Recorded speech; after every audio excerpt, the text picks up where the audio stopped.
నమస్తే. నేను మీ కుప్ప పద్మిని. ఇన్నాళ్ళు మీ సపోర్ట్‌ని నాకందిస్తూ, మీ ప్రేమని నాకందిస్తున్న ప్రతి ఒక్కరికి కృతజ్ఞతలు.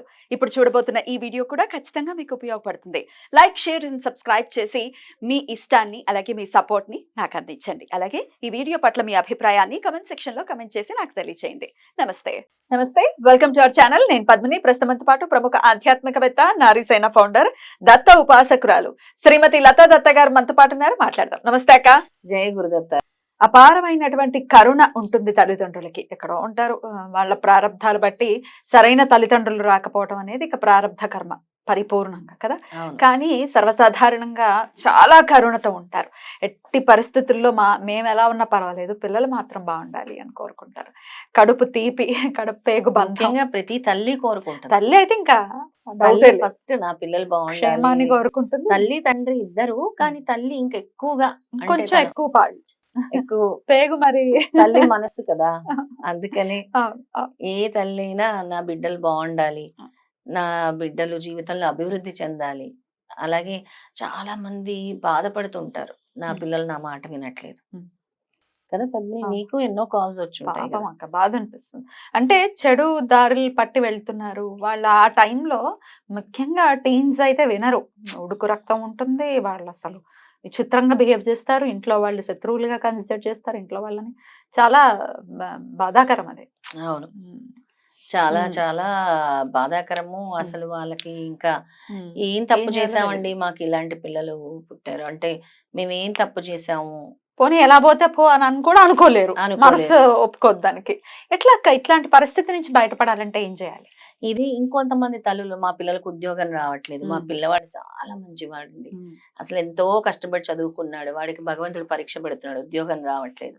ఇంకొంతమంది తల్లిదండ్రుల బాధ ఇది. ఇంకొంతమంది తల్లిదండ్రులు, మా పిల్లలు విదేశాలు వెళ్ళాలనుకుంటున్నారు, వీసా రావట్లేదు, ఎన్నోసార్లు రిజెక్ట్ అవుతుంది, ఏం చేయాలి అసలు మాకు అర్థం కావట్లేదు. ఇలాంటివే ఎక్కువ వింటూ ఉంటాం మనం. మా పిల్లల భవిష్యత్తు మీదే మేము అసలు నమ్మకం పెట్టుకున్నాము అని. అవును, అసలు కొంతమంది కర్మలు ఎంత ఘోరంగా ఉంటాయంటే పద్మిని, మొన్న ఊబర్ లో ఒక అతను తీసుకెళ్తున్నాడు నన్ను. పాపం చాలా బాధ అనిపించింది. విదేశాలు వెళ్ళాడట వాళ్ళ అబ్బాయి, అక్కడ హార్ట్ అటాక్ తో చనిపోయాడు. అమ్మా సాయినాథ. ఎంతో కలలు కన్నాము అమ్మా అని చెప్తుంటేనే బాధ అనిపించింది. ఎంఎస్ చేయటానికని వెళ్ళి మా పిల్లోడు అక్కడ అడుగు పెట్టాడు, ఎన్నో కలలు కన్నాము, ఇలా అయ్యి తిరిగి వచ్చాడు అని అంటే, ఈ మధ్య ఎందుకో తెలియదు చాలా మంది అక్కడ ఇదైపోతారు, యాక్సిడెంట్స్ అని, హార్ట్ అటాక్స్ అని, తెలియకుండా చాలా మంది. అసలు అసలు వీటన్నిటికంట పిల్లల ఉజ్వల భవిష్యత్తు అభివృద్ధి కోసం ఏం చేయాలి అంటే గురువుని పట్టుకోవాలి. దత్తాత్రేయ స్వామి దేవాలయానికి కానీ, గురు దేవాలయాలకు కానీ ప్రతి గురువారం వెళ్ళి అక్కడ పసుపు రంగు వస్త్రం వేయండి. వేసి దాని మీద కొన్ని బియ్యం కానీ, నవధాన్యాలు కానీ వేయండి. బియ్యం పిండితో చేసిన 2 దీపాలు తయారు చేసుకోండి. 2 దీపాలు బియ్యం పిండితో, ఆ 2 తయారు చేసుకొని దానిలో నూనె వేసి, ఒత్తు వేసి వెలిగించండి. శనగల మాల, మీ అబ్బాయి బాగుండాలనో, మీ అబ్బాయికి ఉద్యోగం రావాలనో, మీ అబ్బాయికి వీసా రావాలనో, మీ అబ్బాయికి ఎటువంటి దుష్టగ్రహాలు పీడించకూడదనో శనగల మాల 108 శనగలతో నానబెట్టి గుచ్చి దత్తాత్రేయ స్వామి మెడలో వేయండి.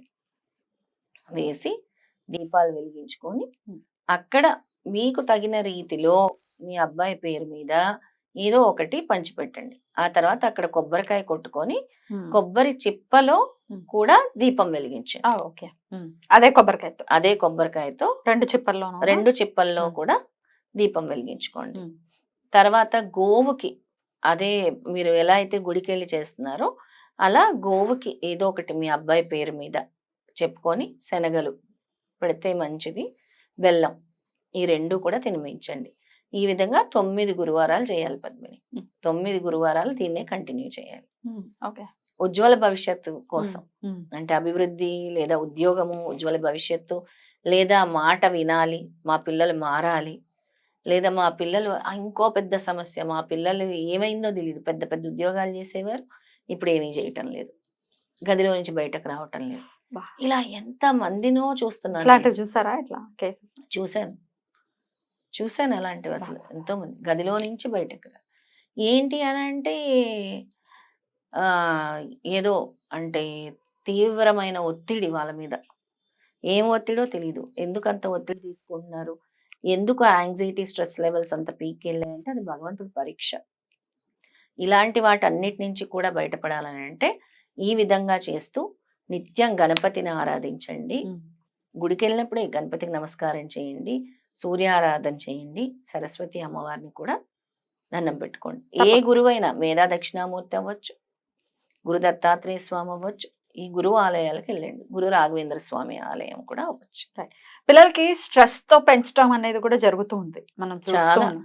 అంటే ఎవ్రీ బేబీ ఈజ్ యూనిక్ అన్న విషయాన్ని వదిలేసి వాళ్ళలాగా ఉండాలి, వీళ్ళలాగా ఉండాలని అంటే ఎట్లా తప్పు సాధ్యపడుతుంది? ఎక్కడ చేస్తామంటే కంపారిజన్ మార్కులతో మొదలవుతుంది. డెఫినెట్లీ. వాళ్ళకి ఎక్కువ మార్కులు వచ్చాయి, నీకు తక్కువ మార్కులు వచ్చాయి. ఆ మార్కులు అనేవి ఎంతవరకు ఉపయోగము? నీకు బీటెక్ అయ్యే వరకు, తర్వాత నుంచి నీ టాలెంట్ మీద డిపెండ్ అయి ఉంటుంది. నువ్వు అక్కడ ఇచ్చే కమ్యూనికేషన్ దాన్ని బట్టి డిపెండ్ అయి ఉంటుంది. ఒకరికి స్పోర్ట్స్ లో టాలెంట్ ఉంటుంది. చాలా మంది చదివే ఉద్యోగాలు తెచ్చుకోలేదు. టాలెంట్ తో కూడా తెచ్చుకున్న వాళ్ళు చాలా మంది ఉన్నారు. ఇంకా వాళ్ళ బ్రెయిన్ దేని మీద ఉంటుందో. ప్రతి ఒక్కరిలో ఏదో టాలెంట్ ఉంటుంది. దేవుడు ఉంటుంది. ఖచ్చితంగా టాలెంట్ దయచేసి మీ పిల్లల్ని ఎవరితో కంపేర్ చేయకండి ఫస్ట్ ఆఫ్ ఆల్. అదే అండ్ పీడించకండి. మార్కులు మార్కులు మార్కులు అని. నాన్న నువ్వు ఎంతవరకు చదవగలవు, నీ భవిష్యత్తు నీకు తెలుసు. ఒక ఫ్రెండ్ లాగా ఉండండి మీ పిల్లలతో. అంతేకాని దాన్ని ఒక స్ట్రిక్ట్నెస్ అనుకొని ఎప్పుడైతే పిల్లల్ని చేస్తారో ఆ పిల్లలే సర్వనాశనం అయిపోతుంది.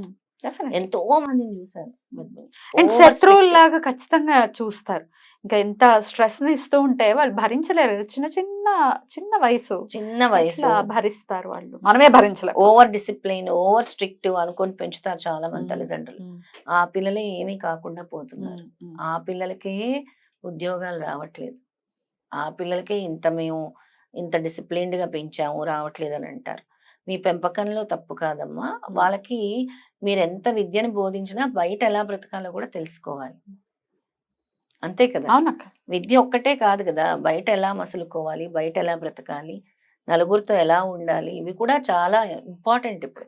ఖచ్చితంగా అవన్నీ వదిలేసి సరే ఇంకా అన్ని బానే ఉన్నాయి, మేము చాలా ఫ్రెండ్లీగానే పెంచామనంటే ఒక్కొక్కసారి రివర్స్ అవుతూ ఉంటారు. చాలా రివర్స్. అది వాళ్ళ సాంగత్యం, ఎవరితో ఫ్రెండ్షిప్ చేస్తున్నారు అనేది డెఫినెట్ గా మ్యాటర్స్. డెఫినెట్ గా మ్యాటర్ అవుతూ ఉంటుంది.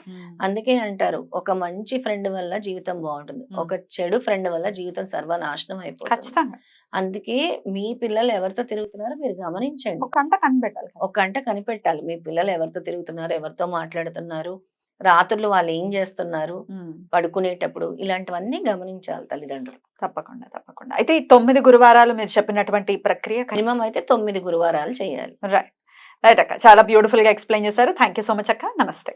జై గురుదత్త. శ్రీ గురుదత్త.